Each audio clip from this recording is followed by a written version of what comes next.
Paano lumakas ang loob sa pagnenegosyo? Kasi kapag nagnenegosyo ka na, yung aangat na negosyo mo, paasenso ka na ng paasenso, dyan maglalapitan ang mga maraming taong maiinggit sa'yo. At yung mga maiinggit sa'yo yun, malalapit sa buhay mo yun. Dadami ang bashers mo. Kaya sa usapan natin to, pag-uusapan natin kung paano lumakas ang loob kapag marami ng taong naiinggit sa'yo. Paano lumakas ang loob dyan? Para tuloy-tuloy ka pa rin aasenso. Walang makakapigil sa tagumpay ng negosyo mo. Yan ang pag-uusapan natin. Sobrang importante nito. Tapusin mo ang usapan natin to. So by the way, kung hindi mo pa ako kilala, ako nga po pala uli si Darcel Robles. Isa po akong negosyante na may 5 taon na pong karanasan sa mundo ng pagnenegosyo. Paano lumakas ang loob kapag marami nang naiinggit, naninira, mga basher sa negosyo mo? Bago ko sabihin ang mga paraan dyan, meron muna akong ikikwento sa'yo. Ako dati, nung hindi pa ako nagnenegosyo, ako yung taong palabarkada, pala kaibigan sa mga kamag-anak ko. Sobrang babait ko. Sobrang dami kong kakilala. Dami kong kaibigan. Dami mga kamag-anak na nagmamahal sa akin. Nung hindi pa ako nagnenegosyo nun. Pero nung nagnegosyo ako taong 2020, nagtayo ko ng isang milk tea shop pagka-opening ko ng business na yan. Unang buwan hanggang 3 buwan. Sobrang dami kong benta sa unang 3 buwan ng milk tea business kong yan. Sa lahat ng mga tao sa lugar namin. Sa mga kamag-anak ko.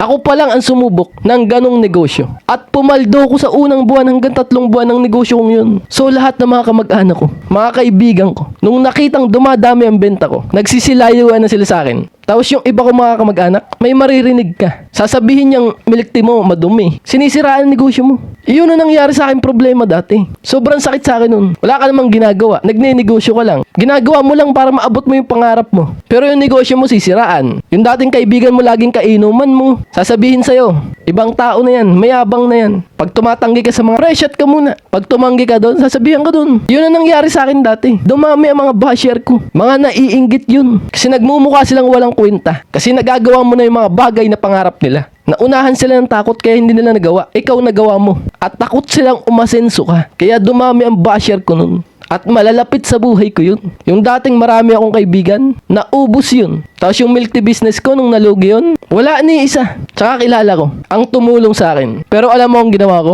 Negosyo pa rin ako negosyo. Kahit nalugi ako, kahit nawala na yung mga kaibigan ko, kahit masakit sa akin yun, tuloy-tuloy pa rin ako nagnenegosyo. Mahabang panahon, matagal, ilang pagkalugi, ilang sakit ng puso. Pero dahil dumire-diretso lang ako, eto na ako ngayon. Kausap niyo ako palagi, nagbabahagi ng kaalaman sa inyo. Sobra na nagbago ang buhay ko. Yung dating nalugi ako sa negosyo, ngayon sobrang dami ko ng kaalaman, nabaon ko, na kahit anong itayo kong negosyo, magagamit ko lahat yung experience. Iyan ang pinagbago sa buhay ko. Dahil hindi ako nagpatalo sa mga basher, sa mga maiinggit. Kaya sa usapan natin to, kung sakaling dumating ka sa punto na may mga taong maninira na sa'yo, maiinggit sa'yo, mga basher mo, hayaan mo lang sila. Tuloy-tuloy ka pa rin. Huwag ka magpapa-apekto dyan. Kasi kapag nagpa-apekto ka sa mga yan, mawawala yung pangarap mo. Lahat naman ng gawin natin may masasabi sila eh. Pati lahat naman ng mga tagumpay na tao, lahat may basher. Ultimo si Pacquiao, nung tumakbo si Pacquiao na presidente, sinasabihan siyang huwag kang tumakbo dyan sa pagka-presidente. Wala kang pinag-aralan. Gaano kasakit kay Pacquiao yun. Pero kayang-kaya ni Pacquiao i-handle yun. Tuloy-tuloy pa rin si Pacquiao. Tumakbo pa rin siyang presidente. Hindi siya nagpa-apekto. May masasabi ang mga tao kahit anong gawin mo.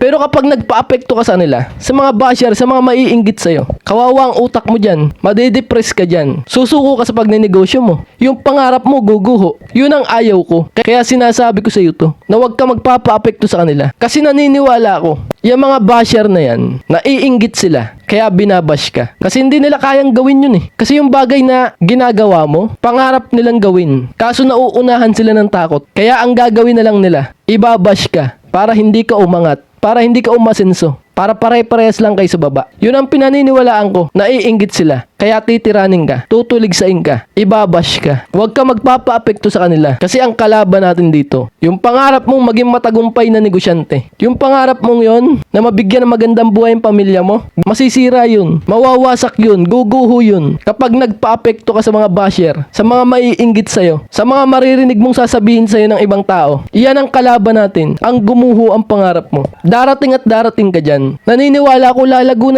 ang negosyo mo. At the more kang lumalago ang negosyo, the more na umaangat ka, the more na maraming tao mangungutya sa'yo. Tutuligsain ka, titiranin ka. Mahirap to. mauubos ang mga karamihan sa negosyante dahil sa mga yan, sa mga basher na yan. Kaya ngayon pa lang, ngayong napakinggan mo ko, niyayaya kita, tandaan mo tong pinag-usapan natin. Huwag ka magpapa-apekto sa mga yan. Lahat ng mga taong matatagumpay na idol mo, lahat yan may basher. Sina Pacquiao, mga presidente natin, lahat yan may basher kahit anong gawin ng mga yan. Kahit anong gawin mo, may basher at may basher ka. The more na umaangat ka, maraming tutulig sa sayo. Diyan kita niyayaya, gayahin natin yan. Yung mga matatagumpay na taong yan, na kahit marami silang basher, kayang-kaya nilang i-handle. Niyayaya kita dyan, protektahan natin ang ating mga pangarap. Kapwa negosyante ko, samahan mo ako sa bagay na to. Pindutin mo yan, subscribe na yan para palagi tayo makapag-usap, makapagkwentuhan ng ganitong usapan. Niyayaya kita, magkakampi tayo dito kung kasama kita. Pindutin mo yan, subscribe na yan. Mga kanegosyo ko, palagi niyong tandaan to. Ang mga basher na yan, hindi sila magpapasya kung hanggang saan mararating natin. Ang magpapasya ang tapang mo, ang pagtuloy-tuloy mo, na kahit may mga negative na sinasabi sa'yo, tutuloy ka pa rin. Nagpatalo kayo dyan sa mga bumabati ko sa inyo. Kapag nagpatalo kayo dyan, sila ang nanalo. Nasira nila ang pangarap nyo. Pero kapag tuloy-tuloy ka pa rin, kahit binabatikos ka, dire-diretso ka pa rin, kinagalingan mo pa rin, parang wala lang sa'yo. Ikaw ang tunay na panalo kapag ganun ang ginawa mo. Kapwa negosyante ko, seryosuhin mo ang usapan natin to. Hindi madali ang mga basher na yan kapag nasa punto ka na yan. Pero lahat ng matagumpay na tao, ultimo sina Elon Musk, sinabihang baliw sa pangarap niya. Yung gumawa ng spaceship, sinabihang baliw yan. Pero anong ginawa niya? Tuloy-tuloy pa rin siya. Nasa na siya ngayon? Trilyonaryo. Lahat ng mga taong nasa paligid mo, sasabihin mali yan. Pero basta naniniwala ka dyan, may nakikita kang opportunity dyan, tumuloy-tuloy ka. Huwag mong pakialamin mga basher na yan. Mga sasabihin sa'yo negatibong yan. Sabihin sa'yo, baliw ka? Basta may nakikita kang opportunity, naniniwala ka sa bagay na yun, tumuloy-tuloy ka. Yun ang magpapasya kung mananalo ka. Huwag mong sayangin ang oras mo sa mga taong ayaw maniwala sa'yo. Mas mag-focus ka sa mga taong sasama sa'yo. Yung katulad mong negosyante na naiintindihan ka, kagaya ko.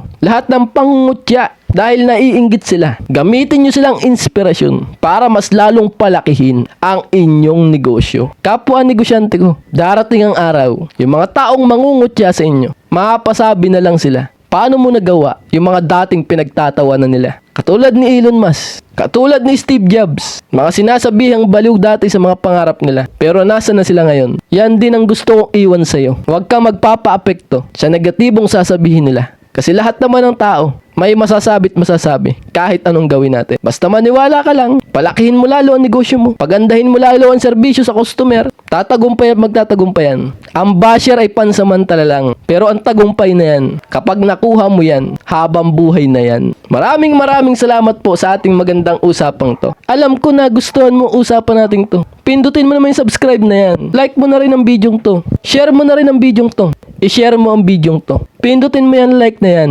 Subscribe ka na. At nga pala po, sa mga gusto pong umorder ng ating libro, ito po ang libro ko na sinulat ko po para sa inyo. Basahin nyo to. At ang mga laman nito ay para lumakas lagi ang loob nyo. Para tuloy-tuloy kayo sa pangarap nyo. At siguradong maaabot nyo ang tagumpay sa negosyo. Sa mga gusto pong umorder ng ating libro, text nyo lang po ako sa number na yan. Or mag-comment po kayo sa baba. Nakukuha po kayo ng ating libro. Ipapadala ko po sa inyo to ng free shipping po ako. Sa mga o-order po ngayon, sa mga magte-text po ngayon, nakukuha po kayo ng ating libro. Makapangyarihang libro tungkol sa negosyo.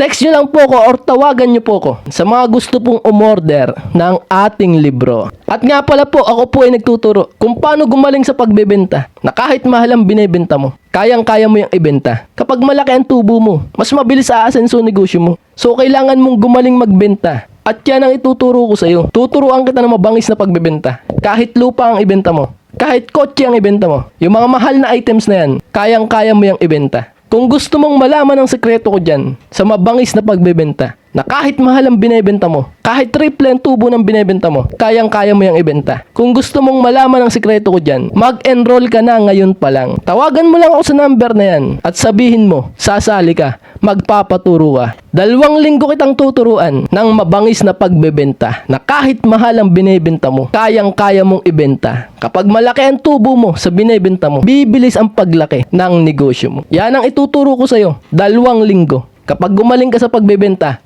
habang buhay mo ng dala yan. 2 linggo lang, sulit na sulit ang ibabayad mo. Tumawag ka lang sa number na yan at sabihin mo, mag-e-enroll ka. At yun lang po muna. Maraming salamat po sa ating magandang usapan ngayong gabing ito. Ako'y magpapaalam na po muna. Kita-kita po tayo susunod. Ako po muli, si Darcel Robles, na mag-iiwan po sa inyo po ng katagang, ang tamad, wag na wag mong papakainin. Ciao, bye!